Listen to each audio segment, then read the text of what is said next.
This is enough now,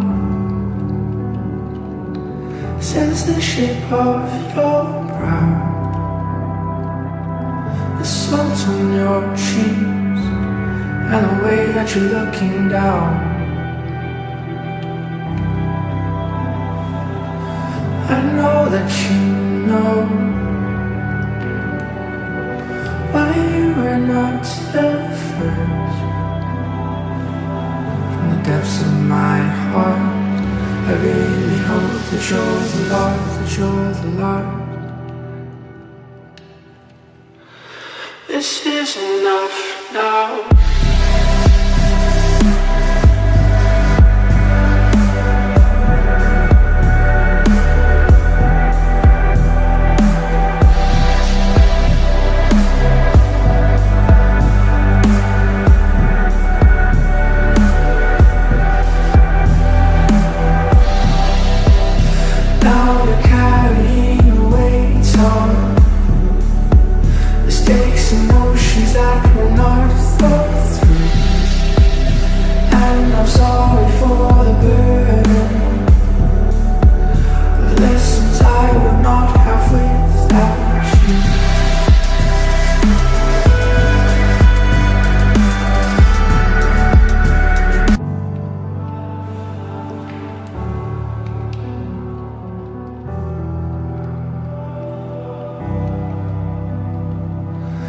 This is enough now,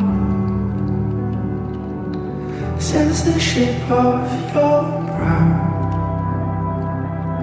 the salt on your cheeks, and the way that you're looking down. I know that you know why you were not the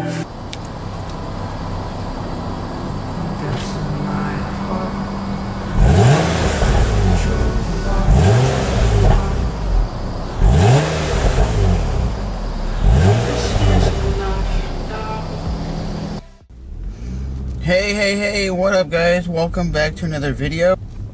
In today's video, we're talking about my brand new car that I just picked up, and it is a 2010 Nissan Altima SR 3.5 liter V6 with 270 horsepower. And you definitely notice the difference between this and my old Celica. When I punch it, listen.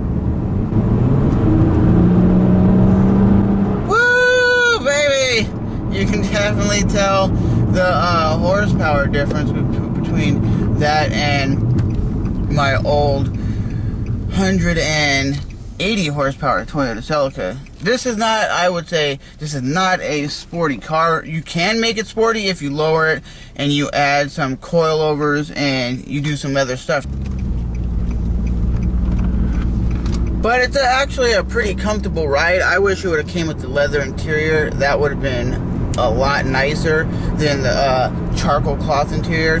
Nothing in here is like mind-blowing, like, oh my god, it's super nice. I'd rather have tan interior. I think tan interior would look a hell of a lot nicer than black on black or charcoal on black. That's my opinion. And as you've seen, it is a pearl white.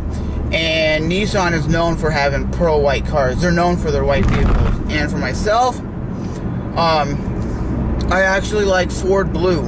And if you don't know what that is, just type in the dude in blue on YouTube and look up his Ford Mustang. And that's the color that I want this car to look like. I really want to think about painting it, plastic dipping it, or vinyl wrapping it. Or what I thought I could do is my boy Mitch on YouTube, who used to drive a 2003 Toyota Celica GTS, but now he drives a Mitsubishi Evo Lancer.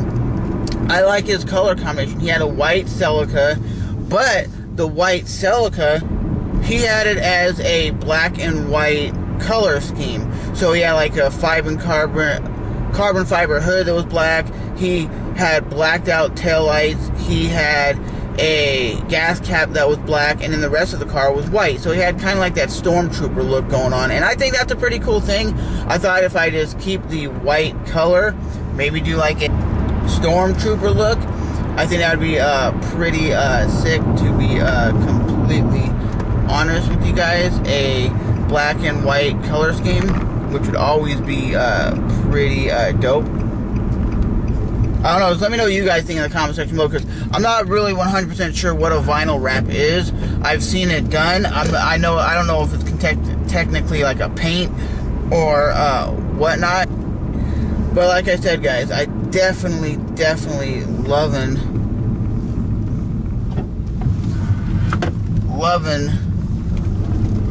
this car so far. So far, I can definitely tell that the horsepower is enough to get you in trouble. It's enough to cruise on the highway, and a lot of people do buy these cars and do modify them. I do have to get the rear window tint fixed, because the rear window tint isn't in great shape, and that's pretty much it. There's really nothing wrong with this car. It has 102,000 miles. It's the V6 version of the Altima. They do make a 2.5 liter and I think a 1.8. And I was looking more for the 2.5 liter 4-cylinder, just because it would give me more gas mileage, because I do drive about 35 miles one way and then 35 miles back, so I am driving a lot. So that's one reason why I got this over a Jeep or a SUV.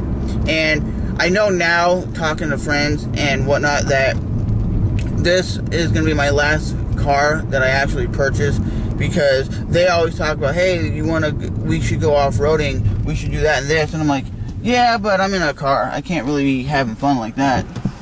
But now that I know what I really want, this will be probably purchasing my last car and then just going into like the Jeep, because I like I said, I do want to maybe modify this, get maybe an exhaust on it that sounds a little bit more aggressive. I definitely, like I said, want to do the either the painting, the vinyl wrapping, or the plasti dip. But like my buddy said, that's a mechanic, he said plasti dip peels after a while, and it's a pain in the ass to get off.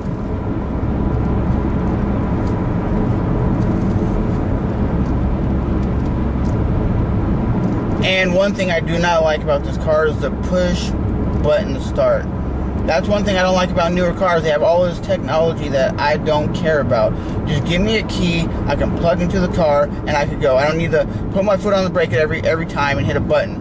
Because if the push start goes out, I don't have a key that can start my vehicle. That's the problem with these new cars and new technology. But I will say, it is a nice, comfortable car. I have not taken it on a road trip yet. And this is the third day that I've had this car, because I got it on Friday. And it is currently Sunday. But I think the 2.5 liter 4-cylinder of this model would have been 180 horsepower. So it would have still been something that was noticeable, something that was pretty decent, but it wouldn't have been as quick 0 to 60. But I'm not worried about 0 to 60 times. I'm not tracking this car. It's just gonna be a daily driver that I maybe little bit of modifying, like maybe get like my gas cap color painted black, maybe my little, I guess you could say, wing or spoiler, whatever you want to call it, painted black as well. And that's about it. Maybe upgrade the stock radio, and that's really about it, because I'm not doing any engine conversions or modifying that. But it is, like I said, the 2010 Nissan Altima. It is a nice 4-door sedan that you can pick up and get for your family and have a nice ride. And it was actually between this car and a Evo Lancer. And I know a lot of you guys are like, why did you get the Lancer? That's a hell of a lot better choice. Well, the Lancer, for example, was in bad condition. It was like $3,000 cheaper. It was actually like there's no hubcaps, no there's nothing, no rims. Like the rims were trashed. The inside of the car was ripped, and it would have took more work than I wanted to put into a car.